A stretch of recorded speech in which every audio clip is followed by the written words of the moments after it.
A EDP é uma das maiores empresas de energia da Europa, altamente focada nas energias renováveis e com uma presença em 4 continentes. O futuro da mesma aparenta ser prometedor. Mas sabes realmente a história por detrás da EDP? Será que é hoje em dia uma boa oportunidade de investimento? Hoje vamos analisar a segunda maior empresa do país, entender o negócio, olhar para os seus números, projetar o seu futuro e determinar um valor justo para a sua ação. Fica desse lado e vamos a isso.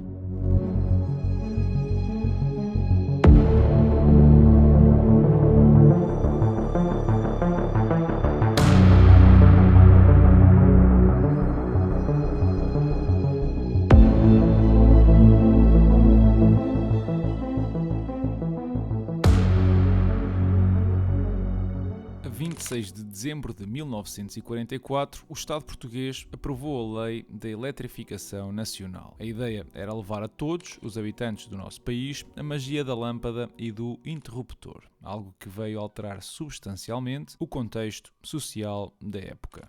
Nessa altura, apenas 5 empresas eram responsáveis por gerar e transportar energia em todo o território continental e esta descentralização não durou muito tempo, já que em 1969 o Estado decidiu agrupar todas essas empresas numa única apenas, a Companhia Portuguesa de Eletricidade, que passou a produzir então 95% da energia do país. Em 75, depois da Revolução de Abril, o governo decidiu nacionalizar essa e outras 12 empresas que nasceram entretanto, ficando com o monopólio da produção e distribuição de energia no nosso país e dando-lhe o nome de Eletricidade de Portugal. Mas, como a história já provou vezes sem conta, o monopólio controlado por um governo é um entrave ao crescimento no setor. E eis que na década de 90 foi então reestruturada, iniciando-se o seu processo de privatização. Entrou em bolsa em 1994 e 3 anos envolvidos, privatizou-se 30% do capital, dando continuidade em fases posteriores até 2013, onde foram progressivamente vendidos os restantes 70%. Durante este tempo, a empresa explode completamente. Começa a investir no Brasil, mais concretamente em São Paulo, durante o ano de 1997 e nos Estados Unidos em 2007, tornando-se assim numa das maiores empresas da Península Ibérica e a segunda maior empresa em Portugal. Muito do crescimento foi sustentado pela privatização, que trouxe investimento estrangeiro do Oriente e, para quem não sabe, fez da China o maior acionista da mesma, detendo quase 21% do capital e dos votos que esse capital controla. A Opidium Capital, empresa espanhola da família Mazaveu, é o segundo maior acionista, seguido do fundo de investimento BlackRock, e as suas posições individuais não superam os 7%. Bom, mas conhecida a história da EDP, como é que a empresa faz dinheiro? Qual é o seu modelo de negócio? Bem, a EDP é uma empresa vertical que opera em 4 segmentos do setor energético. Na produção de energia, através das infraestruturas de energia renovável, como as barragens, as eólicas, mas não só, na transmissão e distribuição de energia e na comercialização da mesma. Como já vos tinha falado no episódio da REN, alguns destes mercados em Portugal são regulados pela ERSE, nomeadamente o transporte e a distribuição, estando também incluída naquilo que são as tarifas cobradas ao cliente no mercado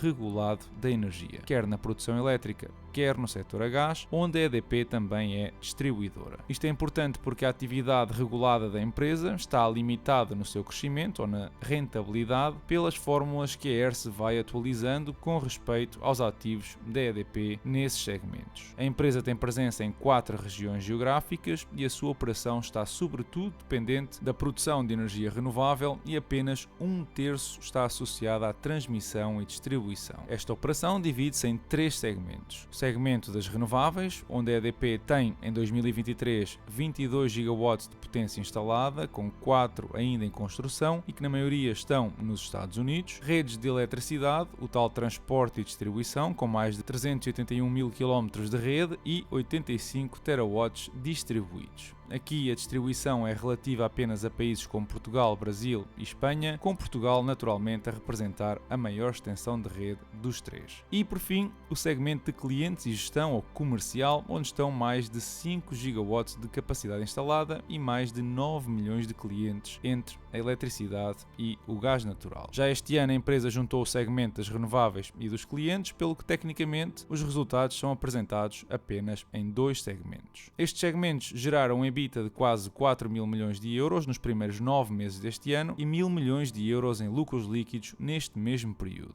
Isto corresponde a uma subida de 26% face ao ano passado, algo que se justifica por um segmento hídrico em 2022 muito abaixo do normal, dado o período de seca que passámos nessa altura e que agora estamos a recuperar para valores mais razoáveis. Este aumento na geração de energia hídrica compensou as quedas abismais no preço da energia e do gás. Já a produção de energia solar e eólica mostra uma queda significativa, apesar da empresa disfarçar ali com a rotação de ativos, dando assim um resultado mais ou menos igual ao do ano passado. É que isto de construir infraestruturas de energias renováveis não se faz só com o objetivo de as manter toda a vida. 30% dos 4,5 gigawatts de capacidade que se espera construir todos os anos são para serem vendidos a outras empresas e assim obter um retorno com esse investimento de forma imediata. A Península Ibérica foi e é responsável por mais de metade dos lucros da EDP, com 51% do EBITDA em 2022, e a nível operacional o segmento das renováveis tem a mesma preponderância, com 56% do EBITDA e, naturalmente, dado a necessidade de investimento, 77% do CAPEX da EDP. Olhando para a declaração de lucros e perdas, vemos uma receita abaixo do mesmo período do ano passado, cerca de 3 mil milhões de euros, mas com uma melhoria nos custos de produção, dando assim um maior lucro bruto, lucros operativos superiores e lucros líquidos também acima de 2022. Esta receita está, como acabámos de ver, mais dependente do mercado ibérico e do Brasil, sendo que Portugal é responsável por quase 50% da mesma nestes 9 meses de 2023. A melhoria está sobretudo relacionada com a queda nos preços de energia e do gás, que permitiu à EDP poupar 4 mil milhões de euros em comparação com o ano passado. O balanço da empresa mostra-nos quase 60 mil milhões de euros em ativos, com 2 mil milhões de euros de dinheiro em caixa e uma dívida sensivelmente 10 vezes superior. Esta dívida sofreu este ano com um aumento de 9%, passando de taxas de juros a rondar os 4,3% para 4,9%. Isto acontece porque um quarto dos 20 mil milhões de euros da dívida estão ligados a taxas de juros variáveis, o que, com o apertar dos bancos centrais e dos indexantes da Euribor, obrigou pagamentos com mais 100 milhões de euros só em juros. Podemos ver que dos empréstimos bancários, o grupo EDP Renováveis é o segundo maior montante em dívida, dado a necessidade do capital, para investir em projetos de infraestruturas, mas que não chega aos 1.000 milhões de euros. A maturidade da dívida ronda os 2 mil milhões de euros por ano, um pouco ligeiramente acima, o que, dadas as condições de liquidez da empresa, parece não representar um problema nesta altura. Esta alavancagem, que neste momento supera as 3 vezes, está a ser distribuída naquilo que é a visão de futuro da EDP. São mais de 21 mil milhões de euros de investimento até 2026 em projetos de energia eólica, sobretudo onshore, e energia solar, capazes de adicionar quase 15 gigawatts de capacidade nos próximos 3 anos. No total, estamos a falar de investimentos na casa dos 6 mil milhões de euros ao ano para financiar a transição energética, sobretudo no mercado americano e europeu. Isto permitirá à EDP ver-se livre do carvão como fonte de energia já em 2026 e posteriormente alcançar uma produção 100% baseada em energias renováveis no final desta década. Mas estes investimentos não são feitos na base da caridade ou só porque o planeta merece um melhor destino. São feitos porque a rentabilidade dos projetos permite retornos superiores ao custo dos mesmos e por largos períodos de tempo, normalmente 15 anos. Lembrem-se que isto é obviamente respeitante à produção de energia e venda da mesma. Nas áreas da transmissão e distribuição, os retornos são controlados pela ERSE e estão ligados ao rendimento da dívida pública portuguesa a 10 anos, pelo que não devem ultrapassar os 5% no mesmo período, mesmo apesar do investimento de 1,5 mil milhões de euros. Olhando para os fluxos de caixa da EDP nos últimos 9 meses, vemos ali quase 1.000 milhões de euros pagos em dividendos, quer a acionistas, quer a terceiros que detêm uma parte da empresa. Vemos ainda que o CAPEX continua a subir, desta feita empresa vai superar os 4 mil milhões de euros até final deste ano, facilmente, o que somados já representam 5 mil milhões de euros de despesa fixa, uma vez que a EDP é reconhecida por pagar um dividendo estável de há muitos anos a esta data. E se olharmos para o dinheiro proveniente das operações, vemos que mesmo ajustando o working capital, ou fundo de maneio, não supera esse valor que vimos necessários para cobrir o investimento e o dividendo.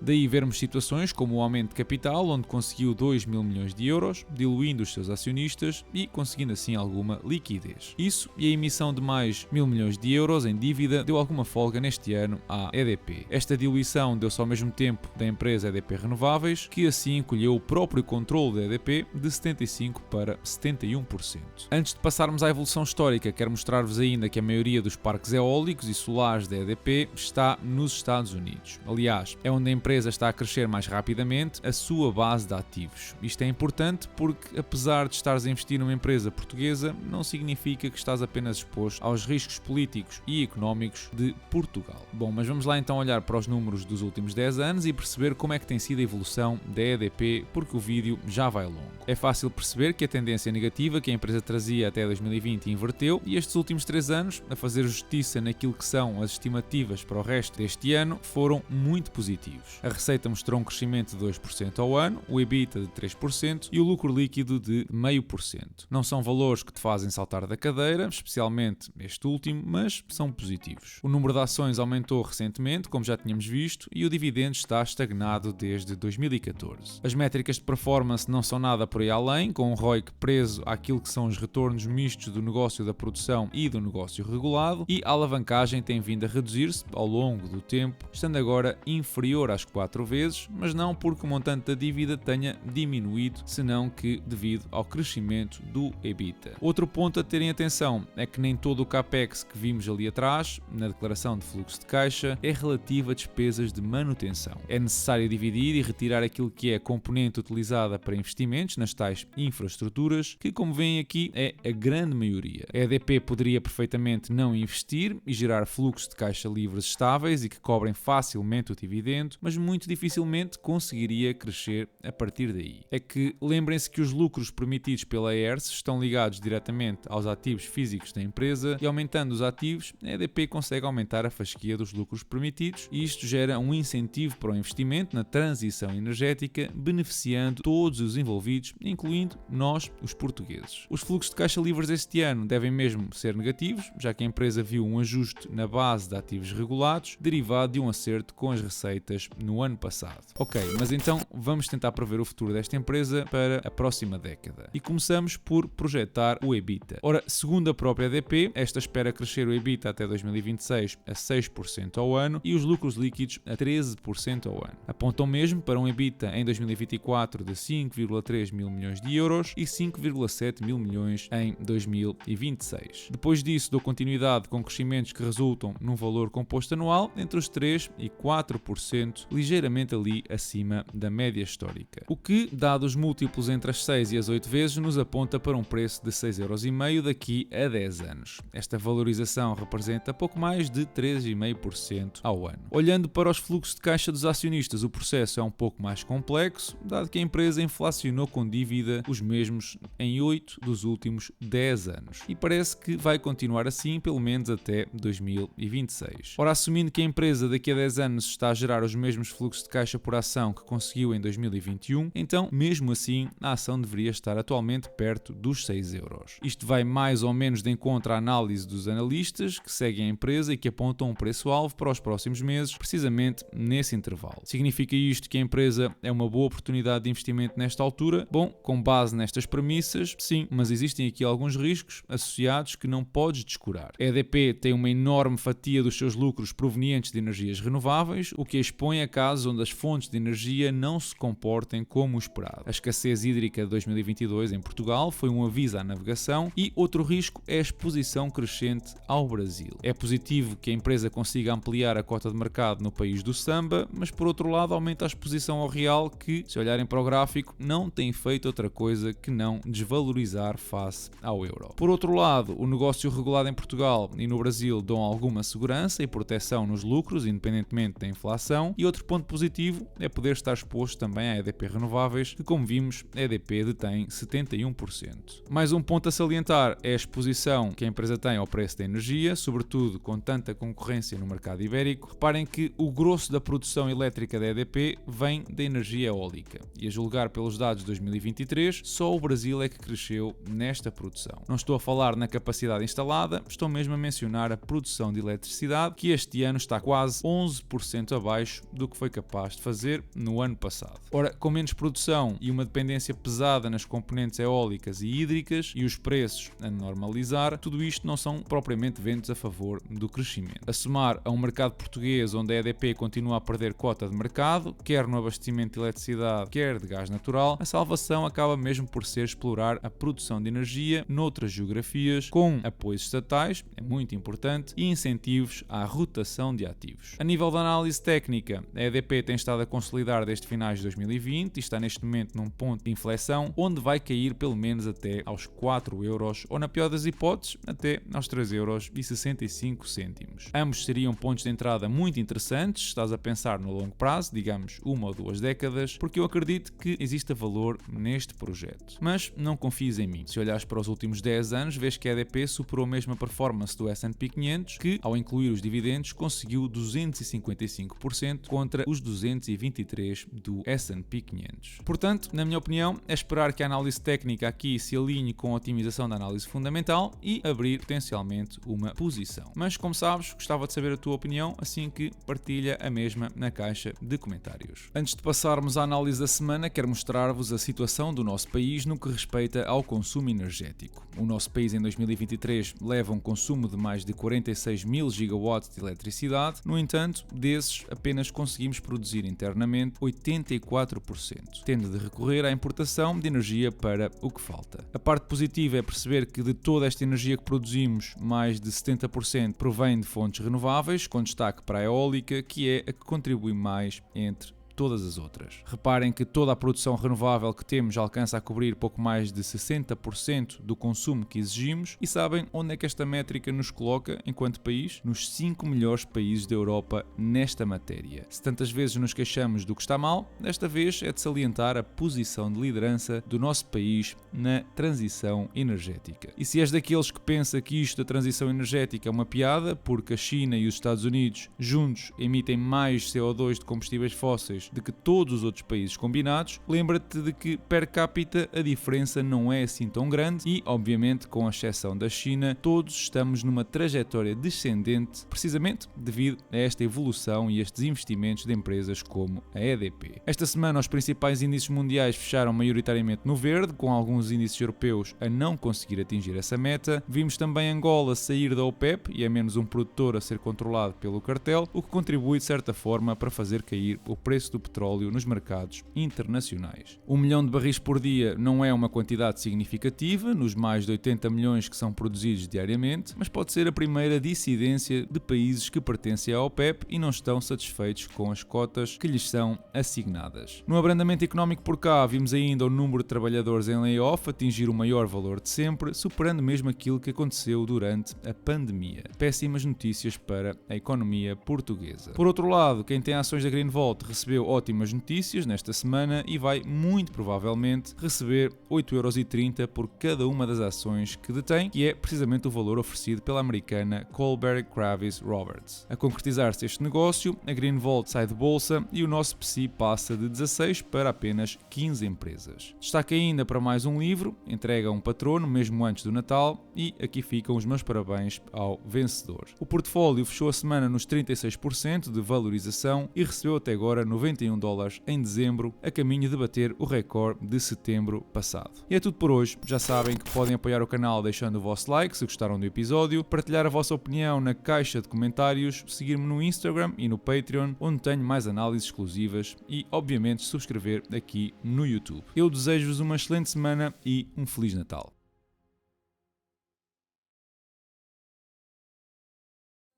Que normalmente o que acontece é que as pessoas são capturadas na política. Porque nós temos dois tipos de atores neste tipo de influência, que é aquelas pessoas que saem das grandes sociedades de advogados e vão para a política para fazer negócios, e depois há aqueles jovens que saem das juventudes partidárias, têm um curso de Direito, e no momento em que entram para deputados, são contratados imediatamente para as grandes sociedades de advogados. O que é que falta na nossa cultura para termos esse género para já de aceitação quase passiva. É Não, assim, não tem há, que ser assim. não há A minha aceitação. pergunta anterior indiciou As isso. pessoas estão... É evidente que em todos os países há uma grande correlação entre a pequena corrupção e a grande corrupção. É sempre assim. Nem vale a pena pensar o que é que está na origem, é a história do ovo e da galinha.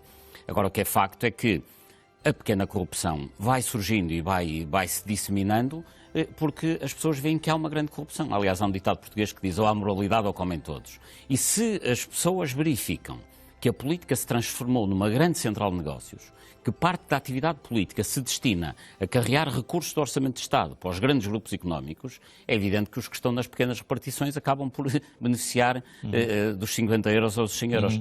Mas isso, digamos que é uma consequência geral de um Estado em que a política, de facto, se abastardou. Nós temos um país que está em liberdade há 38 anos, ou há 39, conquistou a liberdade, mas não construiu a democracia. É que houve um erro, talvez no nosso regime, que é, as pessoas achavam que a liberdade e a democracia se conquistava. Não é verdade.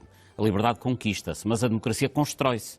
E o facto é que estas pessoas que têm estado ao leme do destino da política em Portugal têm vindo a destruir a democracia quando acabam por utilizar a sua atividade política para beneficiar negócios, quer a nível da administração central, quer a nível da administração No entanto, nós local. chegamos hoje a